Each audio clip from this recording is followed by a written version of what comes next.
Hello friends, welcome to my YouTube channel Storyteller। आज हम A Song of Ice and Fire की book 1 A Game of Thrones की story को continue करेंगे and please like subscribe and share जरूर करें। तो अब बिना किसी देरी के शुरू करते हैं।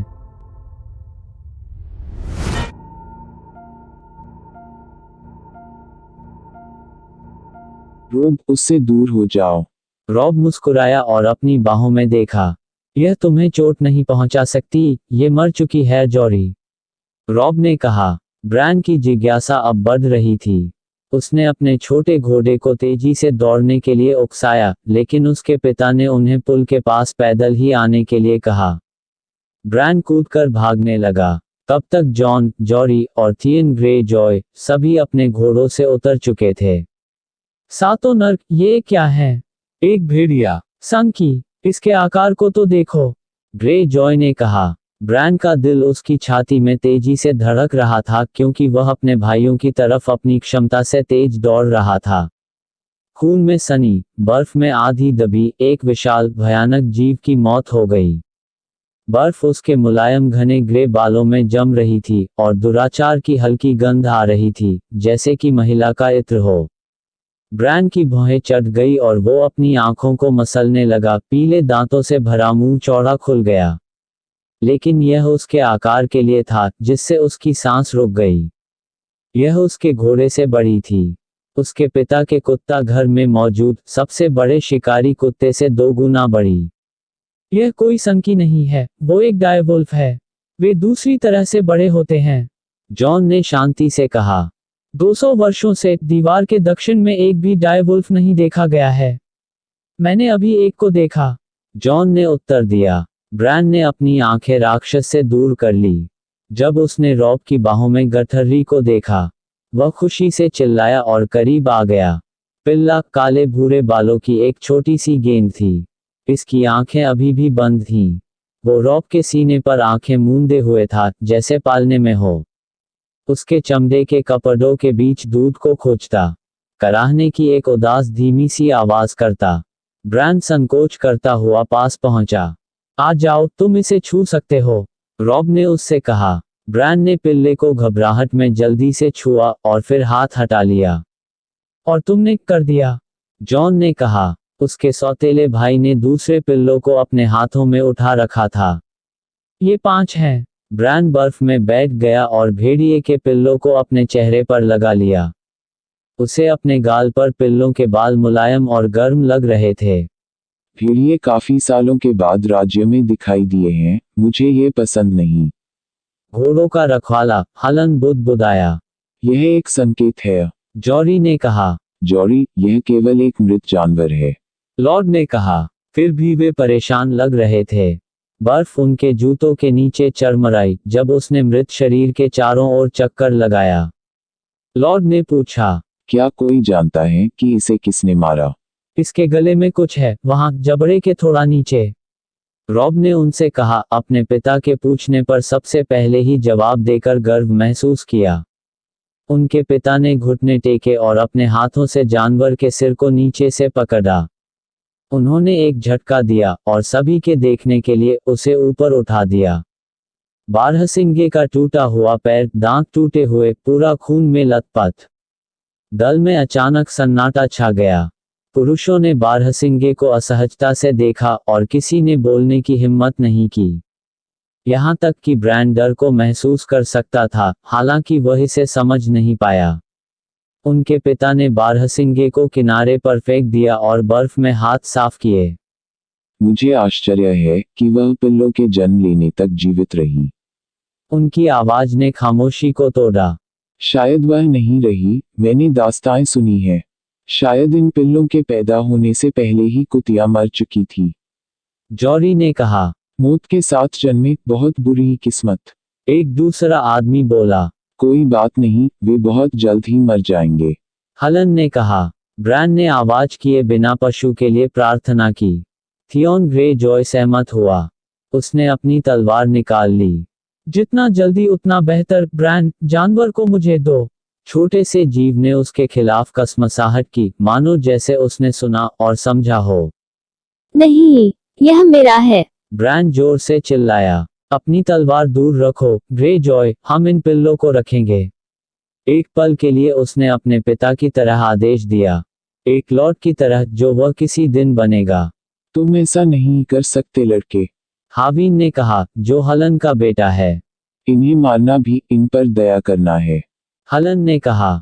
ब्रांड ने बचाव के लिए अपने लॉर्ड पिता की ओर देखा, लेकिन उसे केवल एक त्योरी चढ़ा माथा दिखा। हलन ठीक बोल रहा है बेटा। ठंड और भूख की एक कठिन मौत से बेहतर है एक तेज मौत। नहीं। ब्रांड अपनी आंखों में आंसू महसूस कर सकता था, इसलिए उसने अपना मुंह घुमा लिया। वह अपने पिता के सामने रोना नहीं चाहता था। रॉब ने इसका कड़ा विरोध किया। सर रॉड्रिक की लाल कुतिया पिछले हफ्ते मां बनी थी, उसके भी छोटे बच्चे हैं, केवल 2 जीवित पिल्ले। उसके पास पर्याप्त दूध होगा। जब ये उसका दूध पीने की कोशिश करेंगे तो वह इन्हें चीर फाड़ डालेगी। लॉर्ड स्टार्क, जॉन ने कहा। इतनी औपचारिकता से पिता को बुलाते हुए उसे अजीब लगा। ब्रांड ने हताशा से उसकी ओर देखा। 5 पिल्ले हैं, 3 नर 2 मादा। यह क्या है जॉन? आपके 5 सच्चे बच्चे हैं, 3 बेटे 2 बेटियां। डायवुल्फ आपके घराने का चिन्ह है। इन पिल्लों को आपके बच्चों के पास होना चाहिए, मेरे लॉर्ड। ब्रांड ने अपने पिता के चेहरे पर बदलाव को देखा, अन्य पुरुषों के बदलते चेहरों की झलक देखी। उस पल वह पूरे दिल से जॉन को प्यार करता था। 7 साल की उम्र में भी ब्रांड समझ गया कि उसके भाई ने क्या किया है। गिनती सही थी, क्योंकि जॉन ने खुद को छोड़ दिया था।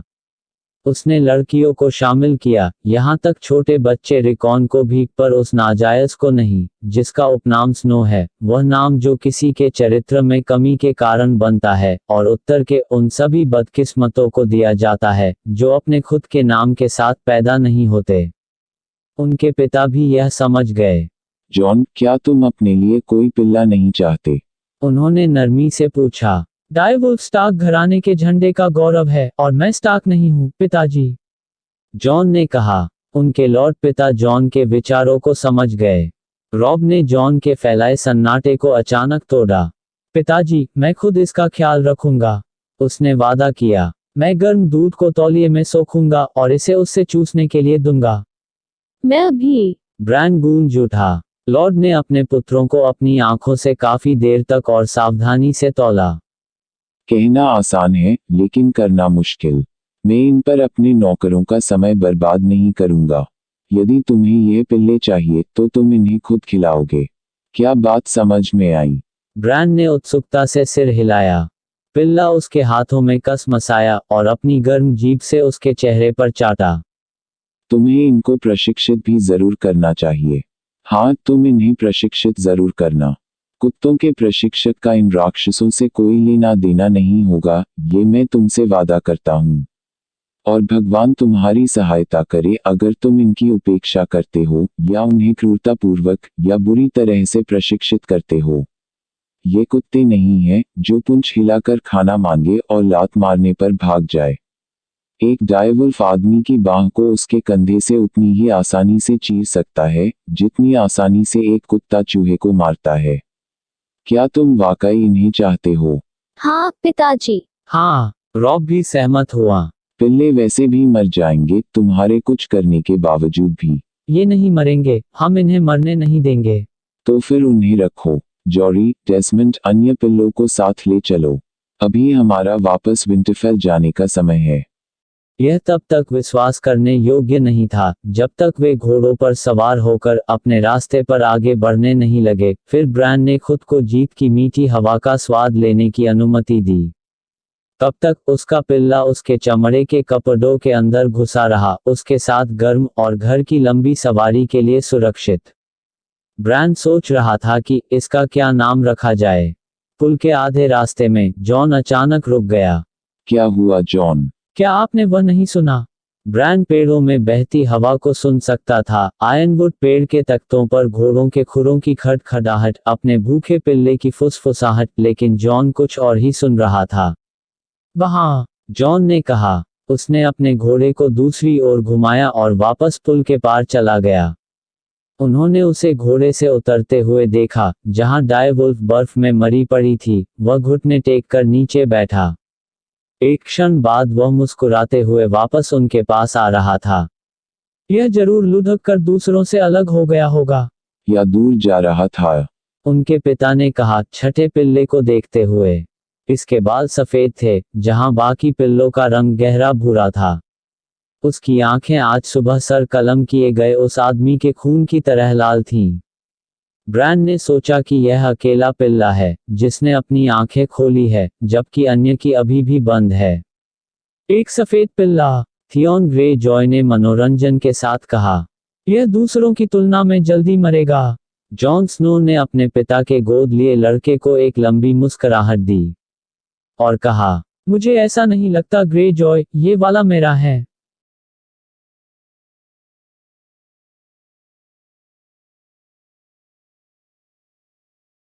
हमारी कहानी आज यही समाप्त होती है। आगे की कहानी जानने के लिए हमारे साथ बने रहे। और अगर वीडियो अच्छी लगी हो तो please like, subscribe and share जरूर करें। Thanks for watching.